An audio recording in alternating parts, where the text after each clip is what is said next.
Təəssüf ki, problemin həlli yolu yaxın perspektivdə görsənmir. Çünki Rusiyada Rusiyada öz prinsiplərindən geri çəkilmir. Ukrayna tərəfi də ərazi güzəştinə getməyəcək.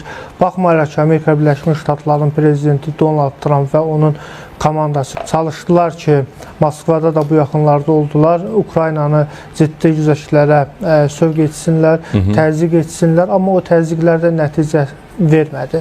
Nəzərə alaq ki, Volodimir Zelenskinin administrasiyasına ABŞ tərəfindən çox ciddi təzyiqlər var idi. Konkret olaraq Vaşinqtondan Zelenskinin güzəştə getməyi 28 bəndlik sülh sənədinin qəbul edilməsinə əsaslanırdı. Amma Avropa İttifaqının burada həlledici mövqeyi, həmçinin Ukrayna silahlı qüvvələrinin cəbhə xəttində müqaviməti konkret olaraq ABŞ və Rusiya planının üzərindən xətt çəkdi. 19 bəndlik plan qəbul olunub.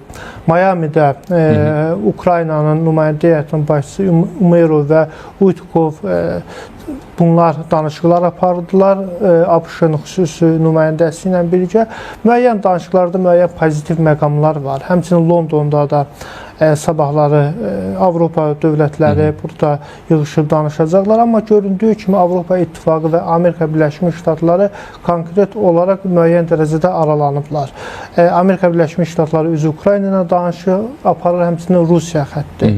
Həmçinin Avropa İttifaqı isə Ukrayna ilə danışıqlar aparır. Yəni bir də Rusiya prezidenti burada Avropa ilə Amerika arasında müəyyən dərəcədə fikir ayrılıqlarına nail olub. Rusiya ilə Amerika arasında müəyyən razılaşma ola bilər.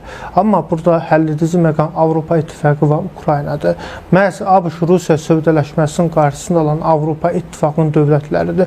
Böyük Britaniyadır, Fransadır, Almaniyadır. Bunların razılığı olmadan ABŞ-Rusiya sövdələşməsi baş tutmayacaq. Məhz Ukrayna prezidentinin də bu məsələdə prinsipiallıq göstərməsi fikir verək. Hələ Amerika prezidenti Donald Trump noyabrın 27-də Şükranlıq günündə Volodimir Zelenskiyə vaxt vermişdi. Noyabrın 22-sinə kimi 28 bəndli sülh planı təsdiq elə. Amma nəticədə Avropa İttifaqı bu məsələni tamamilə imkan vermədi və Cenevra danışıqları keçirdi. Yəni Avropa İttifaqı burada outside'da deyil. Avropa İttifaqı məhz Rusiyanı Amerikanın prosesindən uzaqlaşdırır. Yəni fikir verək, burada həlledici məqam Avropa İttifaqının tutduğu mövqedir və bunu Ukrayna koordinasiyalı şəkildə aparır.